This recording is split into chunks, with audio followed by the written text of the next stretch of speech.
I wouldn't have lasted this long in the entertainment industry if I hadn't taken a few risks, but I'm all hoping to stop another West African coup in its tracks. Niger's Western backers and the regional bloc ECOWAS have frozen millions of dollars in aid. And on Sunday, Chad's President Idriss Déby met with Niger's ousted leader Mohamed Bazoum and separately with coup leader Abdourahmane Tiani in an effort to end the crisis. I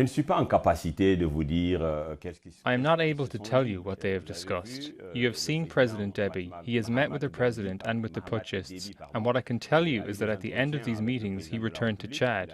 So I believe that very soon we will hear about the conclusions of these meetings. What I know is that everything is in place for the constitutional order to be re-established as soon as possible. Such measures may include the use of force. But it's the threat of direct intervention that has alarmed Niger's military.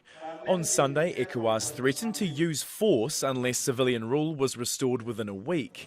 And coup leaders have accused France, which has thousands of troops in Niger, of plotting an attack. That's been denied by Paris. Neighbouring Mali and Burkina Faso, themselves governed by military juntas, have rallied around the officers who ousted President Bazoum. We refuse to apply these illegal, illegitimate and inhumane sanctions against the people of Niger.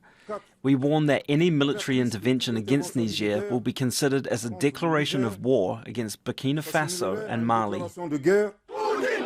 The US hasn't announced any sanctions so far, instead offering Niger's military time to reverse course.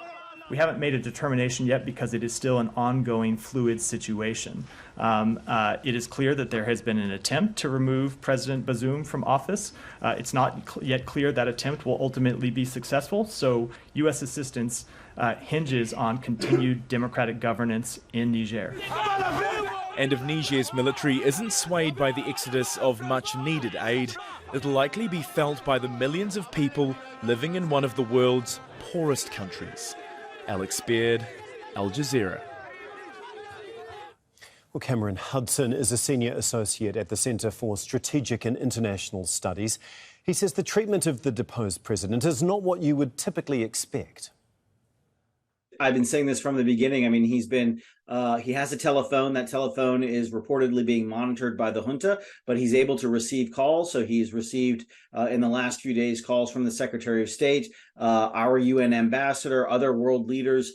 He has tweeted on a number of occasions, essentially saying that democracy would be restored in Niger. So not at all like a typical coup where he has been asked to sign a resignation paper. Normally, they don't go through the process of demanding that a head of state resign. Simply the fact that the coup has taken place is sufficient typically. And so I think what that's doing, however, is it's creating this moment where countries like the United States are not prepared to declare this coup over and a sort of fait accompli by the military, which is why I think we have not seen a kind of declaration from Western countries that this coup is done. I think countries like the United States and France are in a very difficult position right now, because if they walk away from this coup, if they sort of throw their hands up and say that the coup is done and they do that too quickly, it will really look like an abandonment of one of the kind of bright democratic examples in the region and send